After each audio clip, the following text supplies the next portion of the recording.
What's up, everybody? Welcome back to another episode. This is the Chapter 4 of the Peacemaker, and I reviewed episodes 1 through 3, spoiler heavy, if you didn't know that already, and this is going to be episode 4, and the name of this episode is The Choad Less Traveled. Amazing. Just that in there. We know what we're getting into with this show.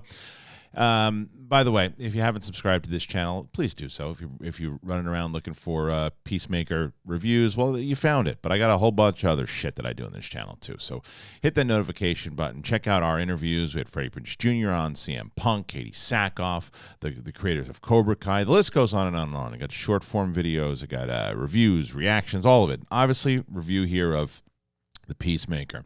Okay, as I said, spoiler heavy. We left off, and the butterflies, they're still trying to figure out what the hell's going on with the butterflies. How's that going to work? What's going on? And then this is the thing that I've noticed so far with the people who are really there's two sides.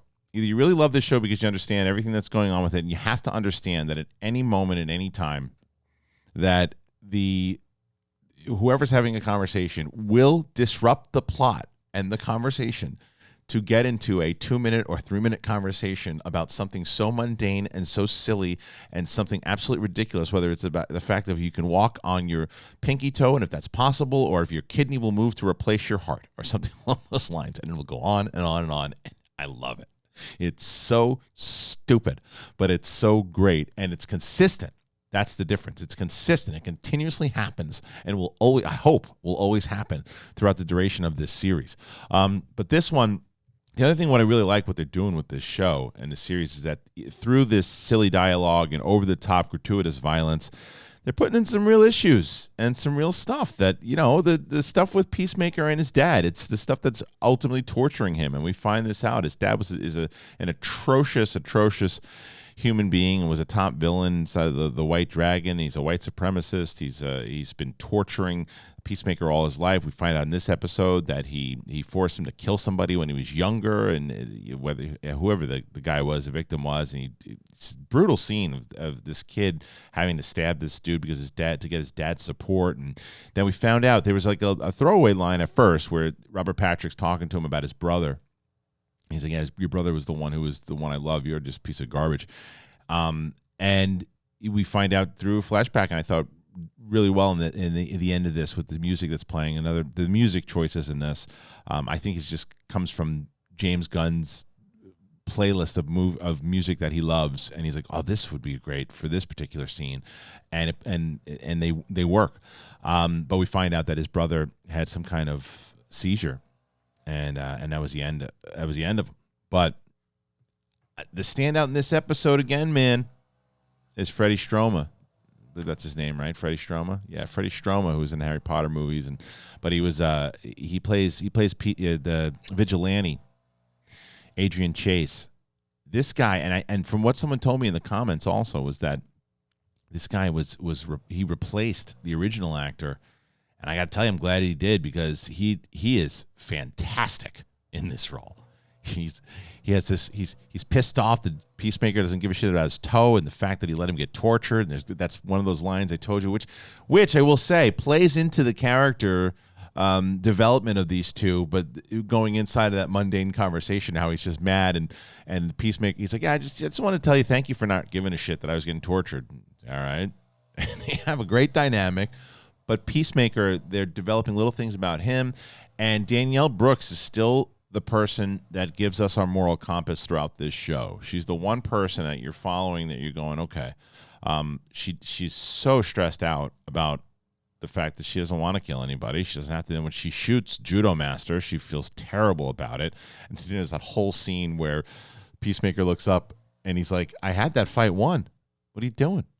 Come on. Damn it. Great fight scene of the two of them, and the comedy inside of that scene. I love the way the comedy plays throughout this whole thing. It is an absolutely ridiculous show that I'm enjoying watching every second. It's getting better and better. The stuff that happens, like, because there's a moment that happens in this show that I think really shows you how they blend together all this stuff to make it work, right? Like, so Steve Agee he plays John Economos, and he's so proud of himself that he was able to take out Judo Master, but Judo Master gets out, and then Judo Master kicks him in the chest. So there's, instead of it just being so goofy when both Leota and Peacemaker find him, and instead of cracking jokes when he's laying there, he's like wheezing. He's like wheezing, and he's in real bad shape, and he needs his inhaler, and he's bloody, and they don't treat it like, oh, it's just some goofy thing. He's not really hurt. He was hurting, and they take care of him, and then they move on and they crack some jokes down the line. And I like how this team is working together. And then it's Choad who plays Clemson.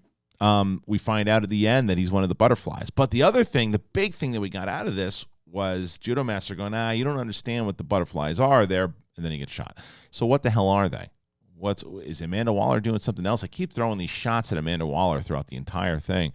But I'm also wondering, is it a possession of humans? Is Clemson not really human, or was he possessed by the butterfly? I don't know. I don't know enough about it.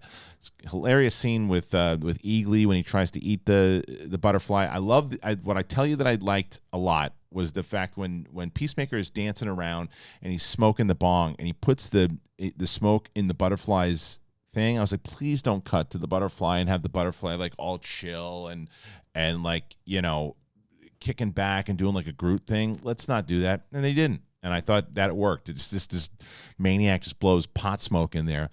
But then the other thing that I thought was really funny was when Vigilante has to get himself into the prison and he throws the garbage can as all the cops are sitting there. He goes in.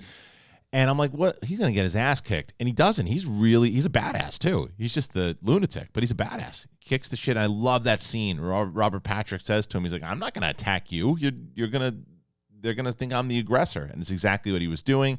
And then he goofs, realizes that he shouldn't have said the thing about his father. And then he gets picked up by Harcourt and has to get the hell out of there. I'm really into this show, man. I'm really into it. I dig where we're going with it. I like this consistent with the other stuff that we saw, but we're getting deeper and deeper into the character of Peacemaker. I like that thing that they sent out. Like he's dopey sometimes, but they even say he's not stupid. He's going to figure stuff out. He's not stupid. And it also answers some of those questions of this guy was such a badass in the Suicide Squad. Why is he, just kind of, he's not able to pull the trigger. He's a little cautious. Yeah, he's getting his brains all messed up with, man. He's been thinking about his brother a lot. He's worrying about his dad. The Rick Flag thing is haunting him, as we see that again in this one. So a lot going on in this, a lot of detail in this episode. So I dug it. What about you guys? Did you like it? Did you enjoy it? Did you think this is one of the better episodes? I did, and I think that we're getting deeper and deeper into this, and what's going to happen with Robert Patrick. His dad's going to rat him out. I don't know. Either way, playing really well. Everybody's watching the opening credits continuously, as it's a great dance number. Happy for it. So either way, please go ahead and subscribe to the channel. Hit the notification button. Don't forget to do that. Leave your comments. I comment to everybody on this damn channel. I've been doing it. I'll continue to do it. I think YouTube has lost its way as far as creators not answering back people on their content, and I've been trying to make it a purpose to do it. So thank you guys for joining me on this episode of Peacemaker. This is Chapter 4. I'll be back next week for a full spoiler review, but I'm doing a whole other stuff. Boba Fett, reviews, all that other stuff. So thank you so much. I appreciate you. Oh my gosh. I have sandals on. I do? Yeah, I do. Don't tell anybody that.